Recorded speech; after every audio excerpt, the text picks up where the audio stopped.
Hello and welcome back everyone on this YouTube channel. In today's session, on this today's video, we are going to see Maharashtra State Board, Class 10, Science 1, Chapter number 7, Lenses, and in that we are in a part 4. In this particular section, we are going to talk about the use of the different kind of lenses, what we have studied under this particular chapter. So in that session, the first we are going to see is use of concave lenses. The use of a convex lenses, we have a multiple uses in that. The first what they have mentioned over here is the medical equipments, scanners, CD players. These instruments use laser light. For proper working of these equipments, concave lenses are used. After that, the peephole in the door, there is a small safety device which helps us to see in a large area outside the door. This uses one or more concave lenses to see the clear image of the outside and to cover the larger image.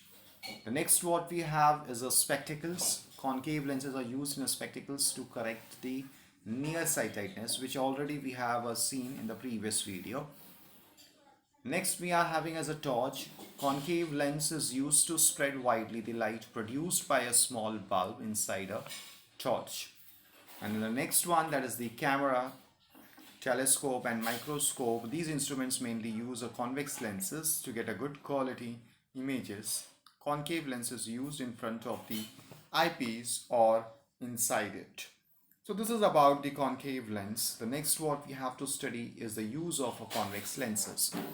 We have multiple uses, and in that the one which we have in our day-to-day life is also, and that we call as a simple microscope.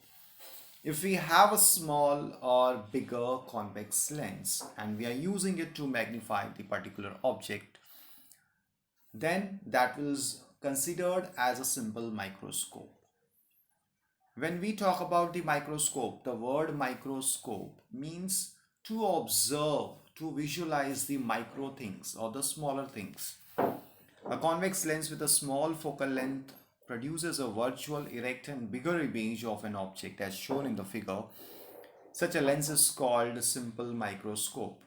One can get a 20 times larger image of an object using such microscopes. These are used for watch repairer, testing precious gems and finding their defects. So these are just simple examples they have taken. We have multiple uses for it. And you can see over here, when object is placed between focus and the optical center of the lens, then it produces a virtual image and a virtual erect and magnified image. Further is compound microscope.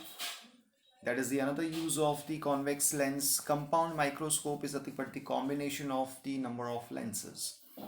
So here they have taken the example of the compound microscope in which the two lenses are used. One is object lens or the objective lens and one is eyepiece.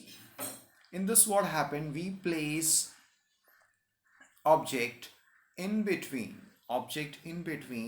the focal length and the center of curvature.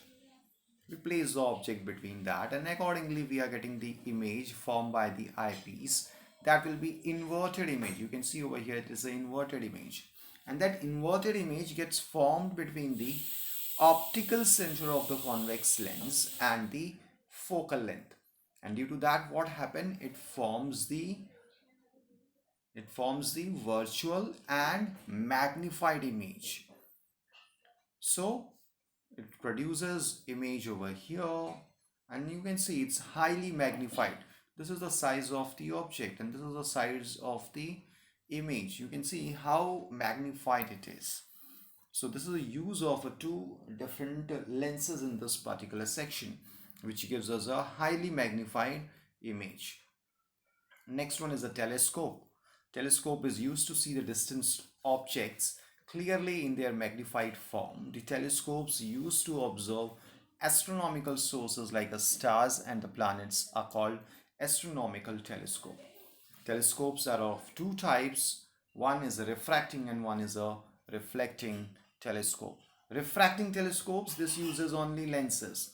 Whereas a reflecting telescope, this uses mirrors and lenses both. So let's see over here, they have taken the example of the refracting telescope.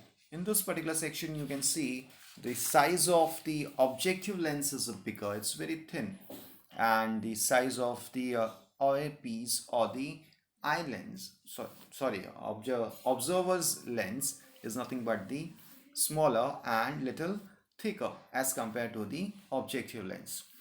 So when you will observe over here, this particular ray diagram, the rays are parallel. They are considered as a parallel because we are seeing the distant object and it's converging and forming the image at the focus of the objective lens or the eyepiece, and then the image formation will be at the infinity.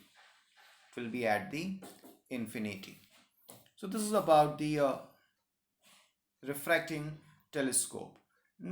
After that, the optical instruments, the various optical instruments are also using this convex lens, like the projectors, cameras, spectrograph, different optical instruments, they are also using the convex lens. Next is the persistence of vision. Whenever we observe any particular object, then the image of that persists or remains in a brain for the 1/16th of a second. It remains in a brain, or the image of that particular object remains in the brain for the 1/16th second of the second. Now this sensation on the retina which persists for a while is used for various things, or it is very helpful in visualizing the videos. If the continuously moving images are coming in front of eyes, then we will not be able to make a difference if there is a gap of less than 1/16th of second. And the best example is movies in the theater, in the auditorium. If you might have observed, then there is a roads, or the screens are printed on the plastic sheets. On that, only photos are there. Only photos are there on the roll. The camera rolls what we are having, only the photos are there. But it's moving with such a high speed that the time gap between the two consecutive photos is much lesser than the 1/16th of second, and due to that we are not able to make a difference between the two photos, and it looks like, or it appears like, it's a running movie. And another example of this is a flip book.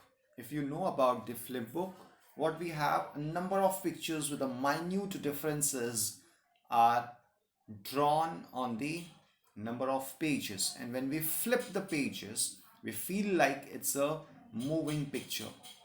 So this is all because of this persistence of vision, 1/16th of a second. Whatever we observe, whatever we visualize remains in the brain, or image of that remains in the brain for 1/16th of the second.